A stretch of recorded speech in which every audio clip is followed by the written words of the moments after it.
Malalaman mo na dekalidad ang iyong baboy sa pamamagitan ng pagsusuri sa kanilang pisikal na anyo, bilis ng paglaki, FCR, at pangkalahatang kalusugan. Ang pagtukoy sa kalidad ay nakadepende sa kung ito ay buhay pa, palahiin o pangkatay, o kung ito ay karne na.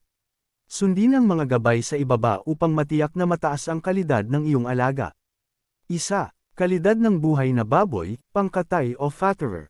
Mahaba at malapad ang katawan, mas maraming karne ang makukuha kapag parisukat at mahaba ang hugis ng katawan ng baboy. Malaman ang likod at puwetan, matambok ang puwit, ham, at malapad ang likod na nagpapakita ng manipis na taba at makapal na laman.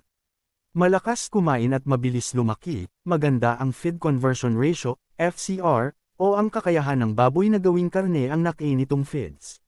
Matikas ang tayo at paa, diretso ang mga paa at walang pile upang kayanin ang bigat habang lumalaki. 2. Kalidad ng damalaga o inahing baboy, breeder.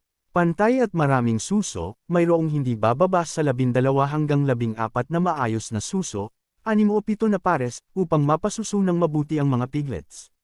Malaking ari, vulva, normal ang laki at hugis ng ari, iwasan ang maliit o pabaligtad, infantile vulva, dahil mahihirapan itong magbuntis. Magandang lahi, may magandang kasaysayan ng pagiging produktibo, maraming manganak, mula sa kanyang ina. 3.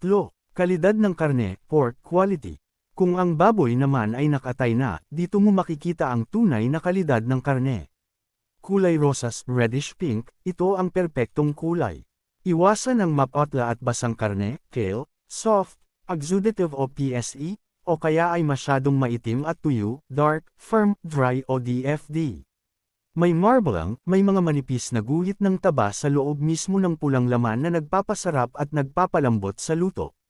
Siksik at matigas ang taba sa ibabaw ng balat ay dapat maputi at matigas kapag hinawakan, hindi mad-ulash o kulay dilaw. NMIS certified, para sa komersyal na bentahan, mayroon itong tatak at sertipiko mula sa National Meat Inspection Service, NMIS, upang masigurong ligtas at pumasa sa pamantayan. Nais mo bang malaman ang tamang gabay sa pagpapakain ayon sa edad ng iyong baboy? O kailangan mo ng tulong sa pagpili ng magandang lahi, breed, para sa iyong itatayong babuyan?